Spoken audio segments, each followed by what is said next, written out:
Namaste and welcome to my Wednesday Wellness.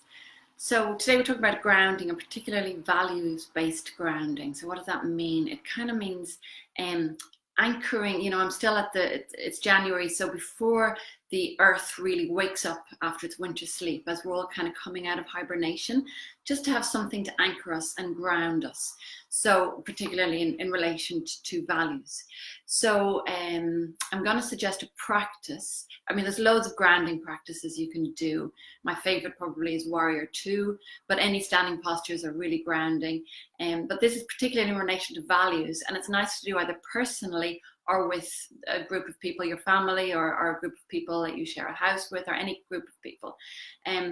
So how it works is you basically have, there's two ways of knowing.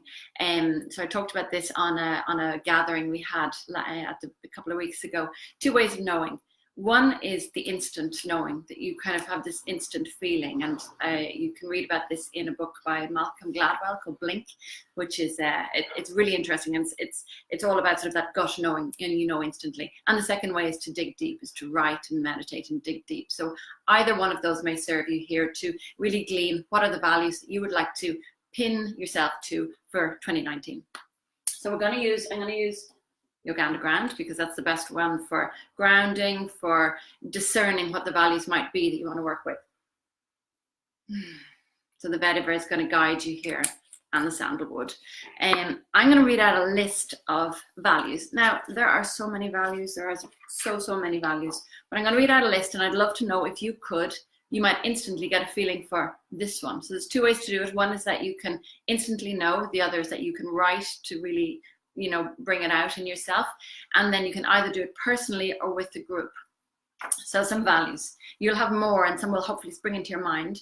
Adventure, kindness, peace of mind, financial freedom, fun, balance, self-improvement, friendship, creativity, truth, wellness, power, wisdom, discipline, service, happiness, love. It's really hard to choose, as you can see, but what we're trying to do here, so you could either choose 3 of those, so you can replay it, or hopefully you just grab them. Yes, that one. You can have 3 if you're doing it individually. Of course you can have more, but if you have too many, it becomes meaningless. So grab 3 of those and write them down. I'd love if you could put them in the comments below. That would be really lovely if that doesn't feel too personal.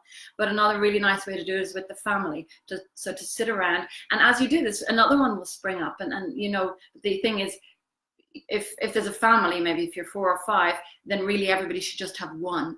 And what's really nice to do is everybody has their one, and it's a process of discernment, but that's important, and at this time of the year, it'll anchor you for the whole year, and it'll help guide you for the whole year.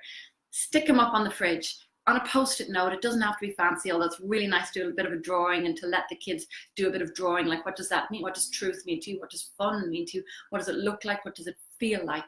Stick them up on the fridge and let that guide you for 2019.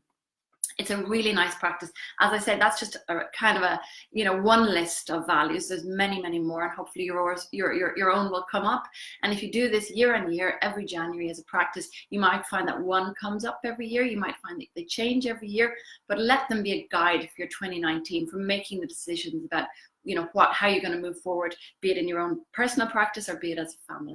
So that's values-based grounding. I'd love if you put some comments below, because I'd love to know if this resonates with you, and if one jumped out at you, I'd love to hear that. So thank you so much, and I'll see you next week. Next week we're into Feb, so all this beautiful grounding work will hopefully have been done. You'll have laid your foundation for the year.